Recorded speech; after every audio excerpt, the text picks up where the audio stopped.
حضرت ابن عمر رضی اللہ تعالی عنہما سے روایت ہے کہ نبی کریم صلی اللہ علیہ وآلہ وسلم کے ہمراہ نماز پڑھ رہے تھے کہ ایک شخص نے یہ کلمات پڑھے۔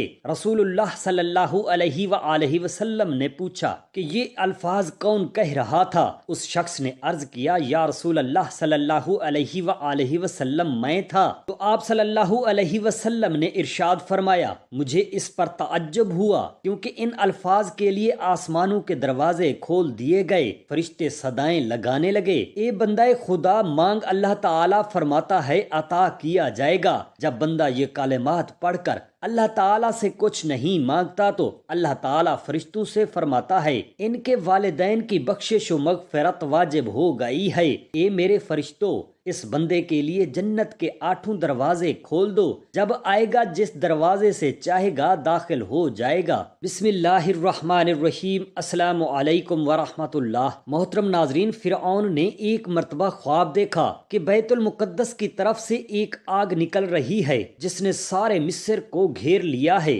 اور تمام قبیلوں کو جلا ڈالا ہے، مگر بنی اسرائیل کو آگ سے کوئی نقصان نہ پہنچا۔ یہ عجیب و غریب خواب دیکھ کر فرعون پریشان ہو گیا۔ اس نے نجومیوں سے تعبیر معلوم کی تو انہوں نے بتایا کہ بنی اسرائیل میں ایک لڑکا پیدا ہوگا جو تیری بادشاہت ختم ہو جانے کا سبب بنے گا۔ یہ سن کر فرعون نے حکم دیا کہ بنی اسرائیل میں جو بھی لڑکا پیدا ہو اسے قتل کر دیا جائے۔ اس طرح فرعون کے حکم سے 12,000 یا 70,000 لڑکے قتل کر دیے گئے۔ پرانے زمانے میں مصر کے بادشاہوں کا لقب فرعون ہوا کرتا تھا، اسی طرح روم کے بادشاہوں کا قیصر اور فارس، ایران کے بادشاہوں کا کسرا، یمن کے بادشاہوں کا طبع، ترک بادشاہوں کا خاقان اور حبشہ کے بادشاہوں کا لقب مجاشی تھا۔ مصر کے جتنے بھی بادشاہ گزرے ان سب میں حضرت سیدنا موسیٰ علیہ السلام کے دور کا فرعون سب سے زیادہ بد اخلاق، سخت دل اور ظالم تھا۔ فرعون کا نام ولید بن معصب بن ریان اور اس کا تعلق قبیلہ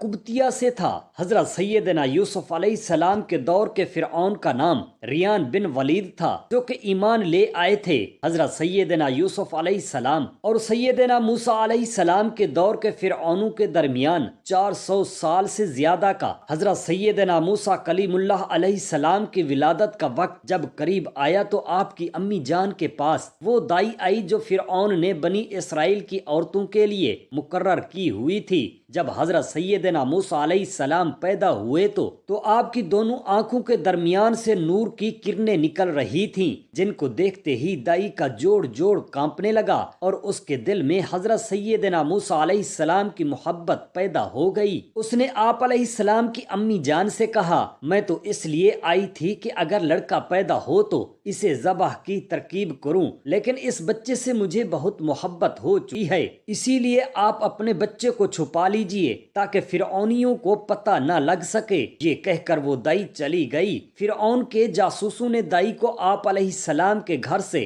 نکلتے دیکھا تو دروازے پر پہنچ گئے۔ حضرت سیدنا موسیٰ علیہ السلام کی بہن مریم نے فوراً اپنی امی کو جاسوسوں کی اطلاع دی۔ آپ علیہ السلام کی امی جان کو جلدی میں کچھ سمجھ نہ آئی، گھبرا کر انہوں نے بچے کو کپڑے میں لپیٹ کر جلتے ہوئے تندور میں ڈال دیا۔ فرعونیوں نے آ کر گھر کا کونا کونا چھان مارا مگر کوئی بچہ نظر نہ آیا، تندور کی طرف ان کا دھیان ہی نہ گیا۔ اسی طرح فرعون کے فوجی واپس چلے گئے اور امی جان کی جان میں جان آئی۔ اتنے میں تندور سے آہستہ آہستہ رونے کی آواز آنے لگی، جا کر دیکھا تو اللہ تعالیٰ نے بچے کو یعنی حضرت سیدنا موسیٰ علیہ السلام پر آگ ٹھنڈی اور سلامتی والی بنا دی تھی۔ چنانچہ آپ علیہ السلام کو تندور سے صحیح سلامت باہر نکال لیا۔ حضرت سیدنا موسیٰ کلیم اللہ علیہ السلام کی امی جان ایک بڑھئی لینے گئیں۔ اس نے پوچھا، تم نے لکڑی کے صندوق کا کیا کرنا ہے؟ تو انہوں نے سچ سچ بتا دیا کہ اپنے بیٹے کو اس میں ڈال کر دریا میں ڈالنا ہے،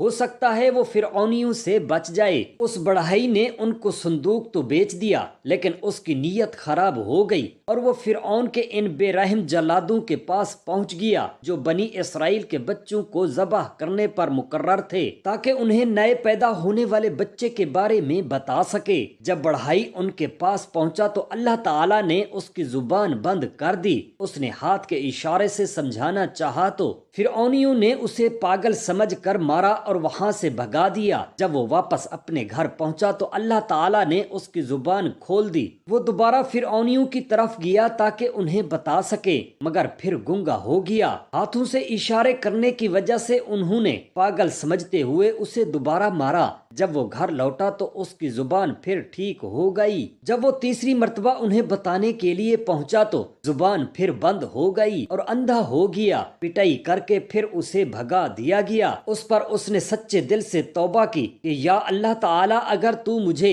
اب کی بار زبان اور بینائی دے گا تو پھر کسی کو اس بچے یعنی حضرت سیدنا موسیٰ علیہ السلام کے بارے میں نہیں بتاؤں گا۔ اللہ تعالیٰ نے اس کی توبہ قبول فرمائی اور اس کی بولنے اور دیکھنے کی طاقت لوٹ آئی۔ مصیبت اللہ رب العزت چاہے تو دور ہو جاتی ہے۔ فرعون کے حکم سے جن دنوں بنی اسرائیل میں پیدا ہونے والے لڑکے بے دردی سے ذبح کیے جا رہے تھے، انہی دنوں حضرت سیدنا موسیٰ علیہ السلام پیدا ہوئے۔ آپ کی امی جان نے ایک روایت کے مطابق 4 ماہ تک چھپا کر رکھا، پھر فرعون کے خوف سے آپ علیہ السلام کو ایک صندوق میں رکھ کر دریائے نیل میں بہا دیا۔ دریائے نیل سے نکل کر ایک شہر فرعون کے محل کے قریب بہتی تھی۔ یہ صندوق دریائے نیل سے بہتا ہوا شہر میں چلا گیا۔ فرعون اور اس کی بیوی حضرت بی بی آسیہ، جو کہ بعد میں حضرت سیدنا موسیٰ علیہ السلام پر ایمان لے آئی تھیں، دونوں محل میں بیٹھے شہر کا نظارہ کر رہے تھے۔ جب ان دونوں نے صندوق بہتا دیکھا تو نوکروں کو بھیج کر وہ صندوق منگوا لیا۔ جب صندوق کھولا گیا تو اس میں سے ایک نہایت خوبصورت بچہ نکلا۔ فرعون اور بی بی آسیہ دونوں کے دلوں میں اس بچے کی محبت پیدا ہو گئی۔ حضرت بی بی آسیہ نے فرعون سے کہا، انہوں نے بچے کو اپنے پاس رکھ لیا۔ حضرت سیدنا موسیٰ علیہ السلام ابھی دودھ پیتے بچے تھے، اس لیے ان کو کسی دودھ پلانے والی عورت کی تلاش ہوئی، مگر آپ علیہ السلام کسی عورت کا دودھ پیتے ہی نہ تھے۔ ادھر حضرت سیدنا موسیٰ علیہ السلام کی امی جان بے حد پریشان تھیں کہ نامعلوم میرا بچہ کہاں اور کس حال میں ہوگا۔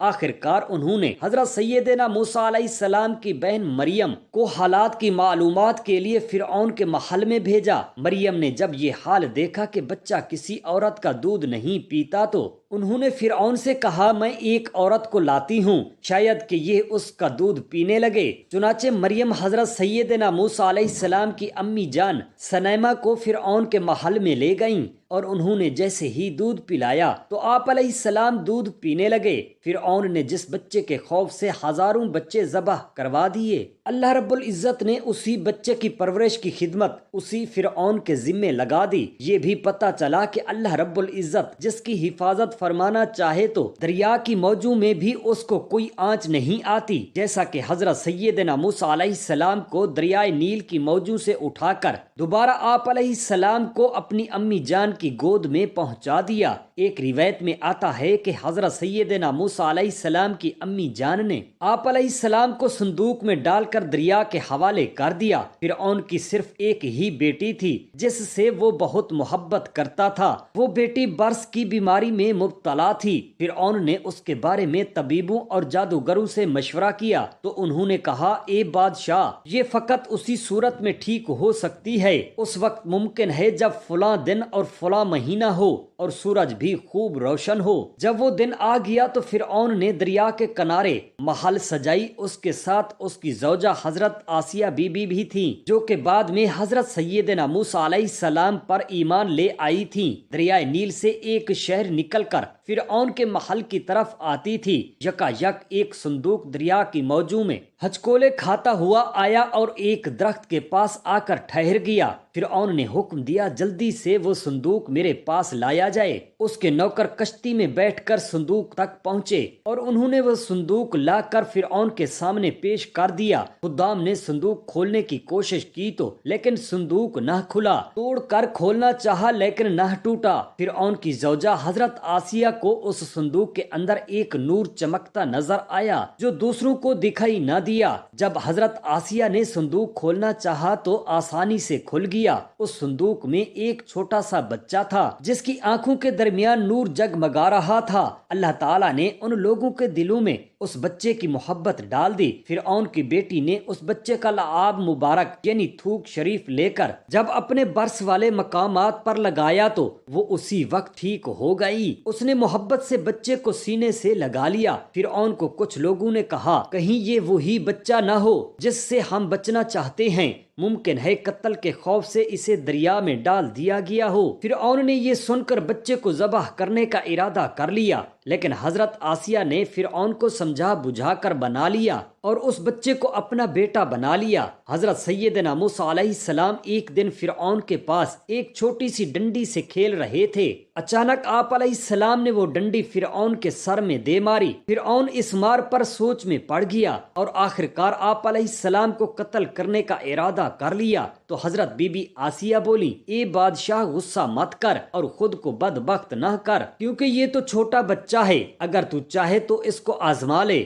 میں تھال میں سونا اور انگارہ رکھ دیتی ہوں، تو دیکھ لے یہ کس کو اٹھاتا ہے۔ فرعون اس کے لیے تیار ہو گیا۔ جب حضرت سیدنا موسیٰ علیہ السلام نے سونے کی طرف ہاتھ بڑھایا تو فرشتے نے ان کا ہاتھ پکڑ کر انگارے کی طرف کر دیا۔ آپ علیہ السلام نے وہ انگارہ اٹھا کر اپنے منہ میں رکھ لیا، پھر جب اس کی تپش یعنی جلن محسوس ہوئی تو اسے پھینک دیا۔ اس طرح فرعون اپنے ناپاک ارادے یعنی حضرت سیدنا موسیٰ علیہ السلام کو ذبح کرنے سے باز رہا۔ حضرت سیدنا موسیٰ علیہ السلام کو جب فرعون کے پاس جا کر اسے نیکی کی دعوت دینے کا حکم فرمایا، مگر منہ میں انگارہ رکھ لینے کی وجہ سے زبان مبارک میں لکنت آ گئی تھی، لہٰذا آپ علیہ السلام اپنے پاک پروردگار کے دربار میں عرض گزار ہوئے۔ اس کا بیان قرآن پاک میں پارہ نمبر 16 سورۃ طٰہٰ کی آیت نمبر 25 تا 36 میں اس طرح کیا گیا ہے۔ ترجمہ: عرض کی، اے میرے پروردگار رب، میرے لیے میرا سینہ کھول دے اور میرے لیے میرا کام آسان کر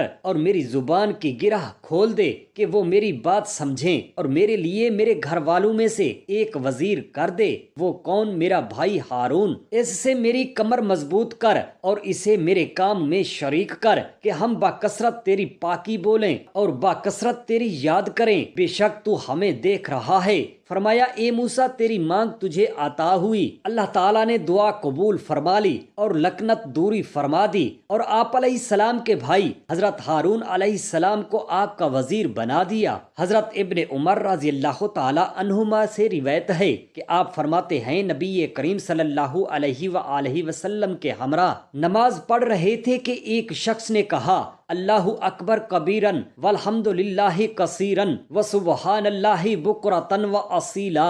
رسول اللہ صلی اللہ علیہ وآلہ وسلم نے پوچھا کہ یہ الفاظ کون کہہ رہا تھا؟ اس شخص نے عرض کیا، یا رسول اللہ صلی اللہ علیہ وآلہ وسلم، میں تھا۔ تو آپ نے ارشاد فرمایا، مجھے اس پر تعجب ہوا ہے کیونکہ ان الفاظ کے لیے آسمانوں کے دروازے کھول دیے گئے، فرشتے صدائیں لگانے لگے، اے بندہ خدا مانگ، اللہ تعالیٰ فرماتا ہے عطا کیا جائے گا۔ جب بندہ یہ کلمات پڑھ کر اللہ تعالیٰ سے کچھ نہیں مانگتا تو اللہ تعالیٰ فرشتوں سے فرماتا ہے، ان کے والدین کی بخشش و مغفرت واجب ہو گئی۔ اے میرے فرشتوں، اس بندے کے لیے جنت کے 8 دروازے کھول دو، جب آئے گا جس دروازے سے چاہے داخل ہو جائے۔ حضرت ابن عمر رضی اللہ تعالی عنہما فرماتے ہیں کہ اس کے بعد کہ میں نے حضور نبی اکرم صلی اللہ علیہ وآلہ وسلم سے یہ بات سنی، میں نے انہیں کبھی نہیں چھوڑا۔ اللہ تعالی ہم سب مسلمان بہن بھائیوں کے جن کے والدین اس دنیا سے وفات پا گئے ہیں، ان کی قبروں کی منزلیں آسان فرمائے اور جنت الفردوس میں اعلیٰ مقام عطا فرمائے۔ آمین یا رب العالمین۔ جزاک اللہ خیرا کثیرا۔